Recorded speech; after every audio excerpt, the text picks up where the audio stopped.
Moving day landed on the last Saturday of November. Quincy was bitter cold, wind ripping off the Neponset River, carrying a fine, stinging mist. We'd rented a small U-Haul, and it was just the two of us, plus a couple of Julian's work friends and my mom, hauling everything out of the old place in Somerville. Mom showed up early, bundled in her coat, silver hair pulled back neatly. She didn't say much when she saw us. A quick hug for me. Then she turned to Julian and gave him a firm handshake. "Thank you for taking care of Elias," she said, voice soft but steady. Julian just smiled, no empty platitudes, only a nod. When we got to the Quincy house, she stood in the doorway a long time, looking inside. The place was still empty. Clean hardwood floors, fresh white walls, no curtains, no furniture. She walked slowly through every room, fingertips brushing the window frames in the living room, staring out at the little park that was already stripped bare for winter, just a few stubborn yellow leaves hanging on. She didn't comment on the size of the house, didn't ask what we paid, didn't compare it to anything. She was quiet, like she was trying to memorize the shape of the empty space. When the truck rolled up, we got to work. Julian and I carried the wardrobe, the desk, the queen bed.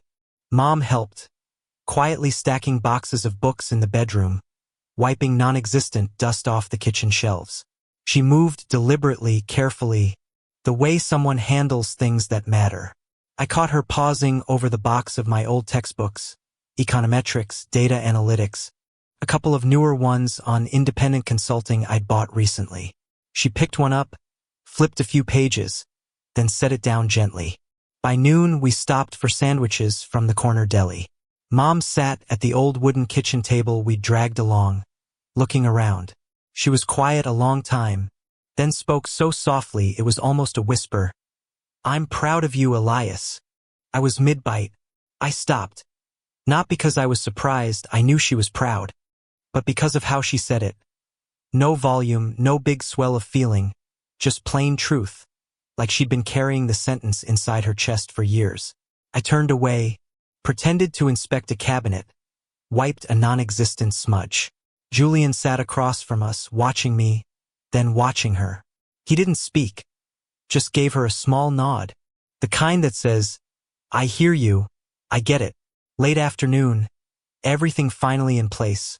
Mom got ready to leave. She hugged me again, longer this time, then turned to Julian. "Take care of him," she said. Julian nodded. "I promise."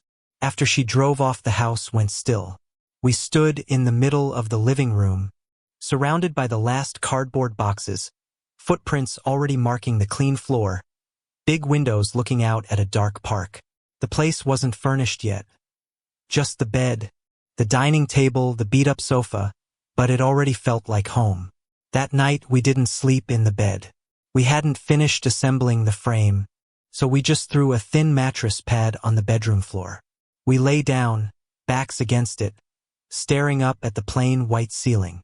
Julian was right beside me, his hand resting over mine. "How's it feel?" he asked quietly. I kept looking at the ceiling, listening to the wind whistle through the new window seals. "Real." He didn't push, just squeezed my hand once. We stayed like that, listening to the house.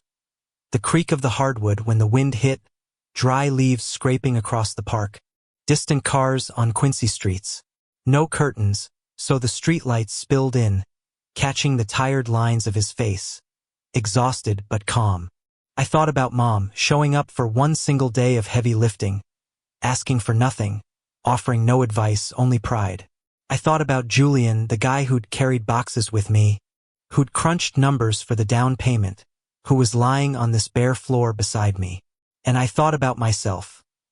Not the broke grad student scraping by on side gigs anymore. Not the guy who was always terrified everything would disappear. Now I had a house. I had him. I had a mother who was proud. I rolled toward him, pressed a soft kiss to his forehead. In the dark he smiled, pulled me closer.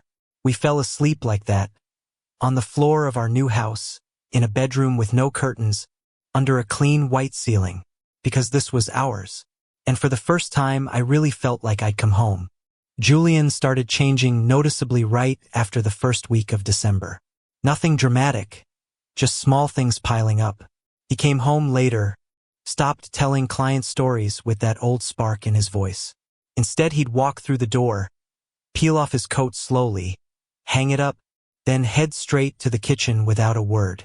I knew he was running point on a huge project. Fortune 500 client, brutal timeline, boss pushing him to lead the whole team.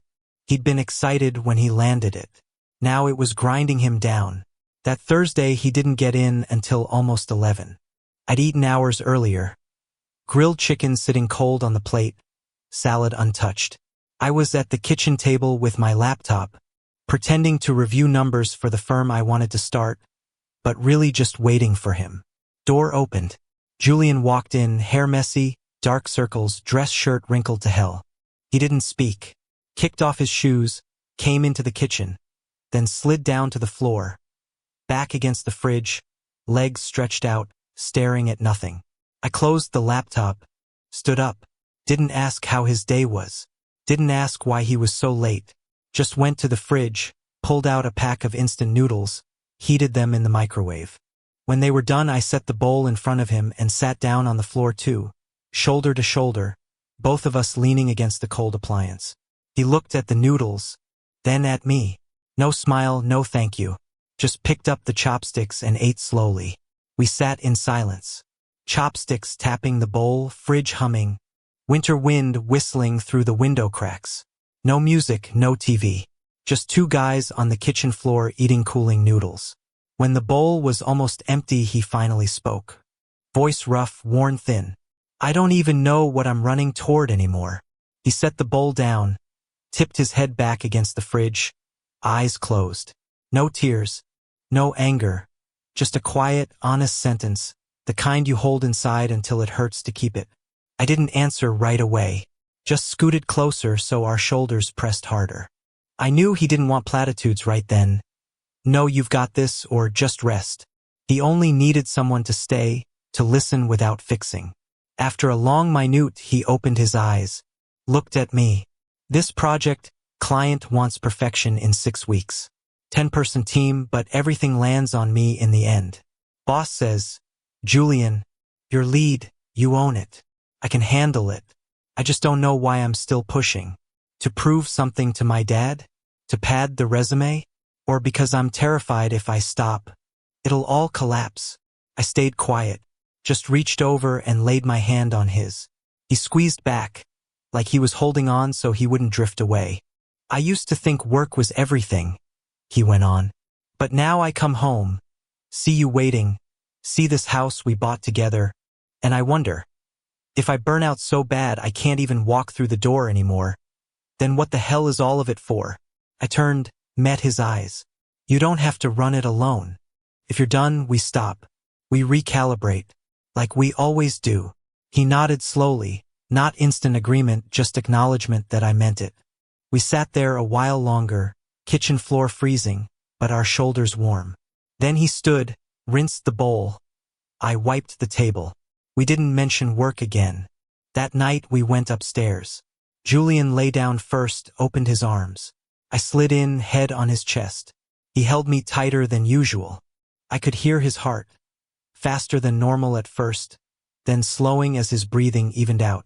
I didn't fall asleep right away. I lay there thinking about Julian, the trust fund kid who used to chase big deals, who used to be scared of losing everything. Now he was exhausted by the exact things he once wanted so badly. And I thought about us. Two guys who'd scraped together every dollar, signed the mortgage papers side by side, eaten pizza on this same floor. Tomorrow morning he'd get up and go back to it. The project wasn't going anywhere. But tonight he'd said it out loud. And I'd been right here, listening. That was enough for now. Because no matter how heavy the pressure gets, we still have each other. To sit on a cold kitchen floor, eat lukewarm noodles, and remind one another, we're not running alone. Saturday morning in Quincy dawned cold and foggy. The little park outside our window swallowed in thick white mist. I woke up earlier than usual and made 2 black coffees, no sugar, no milk, the way we always do. Julian was still crashed out in the master bedroom. He'd come home late again last night, completely drained after another marathon day of meetings with the Fortune 500 team. I didn't wake him, just set his mug on the kitchen table, then sat down with my old leather notebook. Around 9 he shuffled into the living room. Hair a mess, I still heavy with sleep. He stopped in the doorway when he saw me. Laptop closed, notebook open in front of me, both coffees still steaming. "You're up early," he said softly, voice thick and rough from sleep. I nodded and slid his mug toward him. "Come sit. I want to ask you something." He took the coffee, sat across from me. "No, what's up? Or why so serious?" Just sat, took a slow sip, then looked straight into my eyes, ready to hear whatever it was. I flipped the notebook to a fresh page.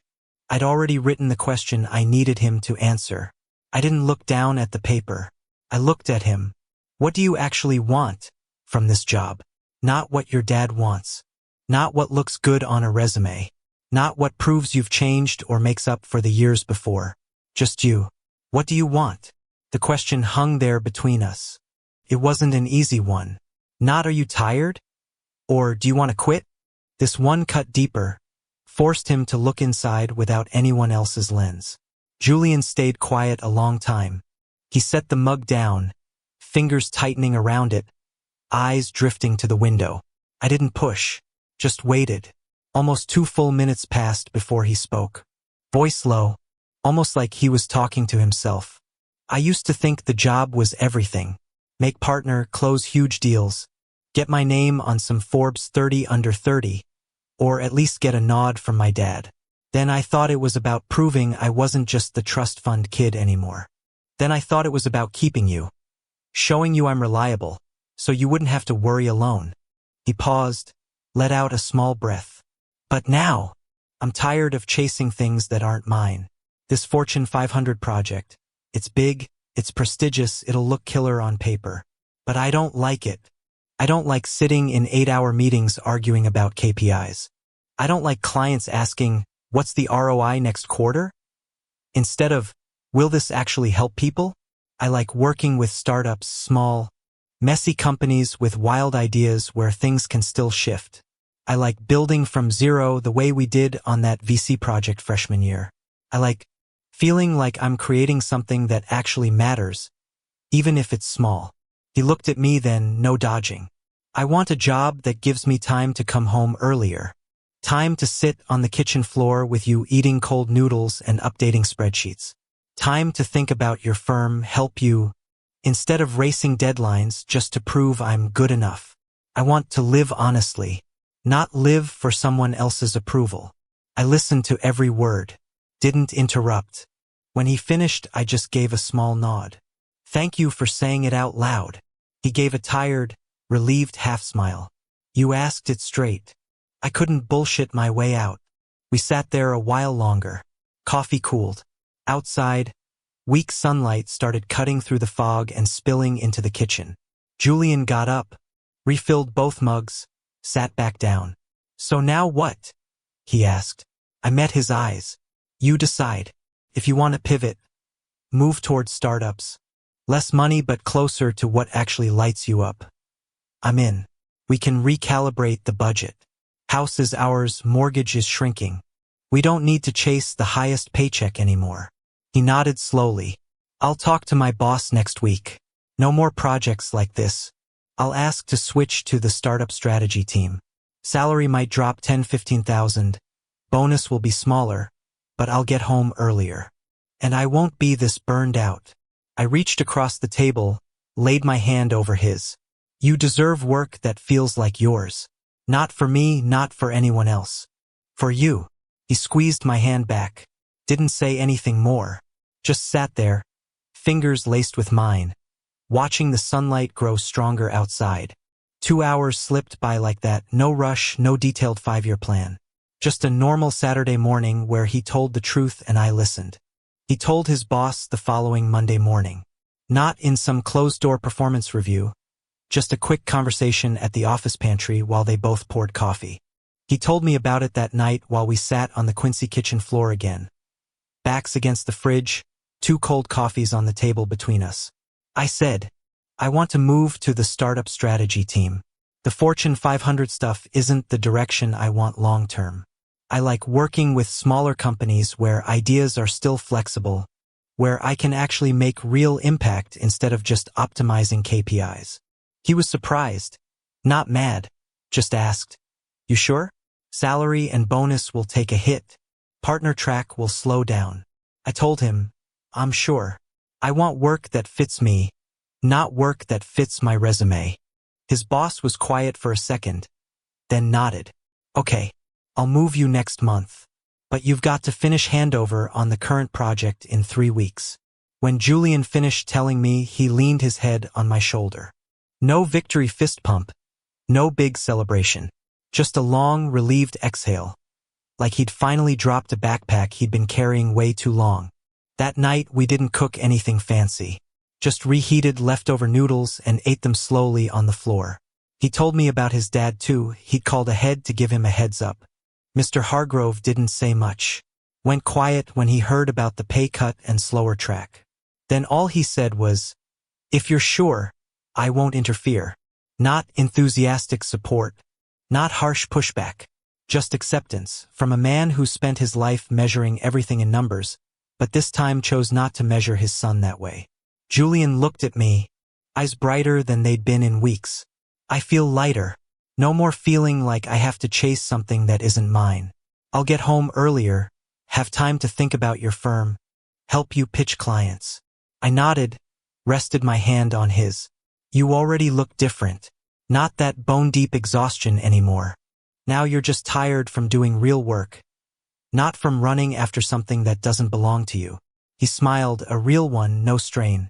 Then he stood up, opened the fridge, pulled out 2 cheap cans of beer from the back corner, the kind we almost never drink. He cracked them open, handed me one. "To the pivot," he said quietly.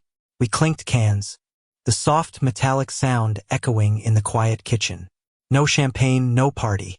Just cold beer, leftover noodles on the floor, and the unspoken feeling that something had finally shifted. In the weeks that followed, the change was obvious. Julian started walking through the door at 7 instead of 10 or 11. We went running together around the Quincy Park on weekend mornings. He sat with me at the table, flipping through my notebook, tossing out a few old contacts from his network, helping me tighten pitch decks for potential clients. He wasn't saving my ideas. He was just there, really there, with his actual energy instead of whatever was left after burnout. One Friday night, lying in bed, finally off the floor now that the frame was together, he turned to me. "You know," he whispered, "this is the first time I've come home without feeling like I'm missing something huge at the office. I just feel home." I pulled him closer, didn't say anything, just listened to his heartbeat, steady, calm. And I thought, this is the man I chose. Not the golden boy closer with the perfect resume and the big deals, but the guy willing to pivot, willing to take the pay cut, slow the track, and live true to himself. Because he dared to pivot, we get to keep building together, not chasing someone else's version of success, but making our own.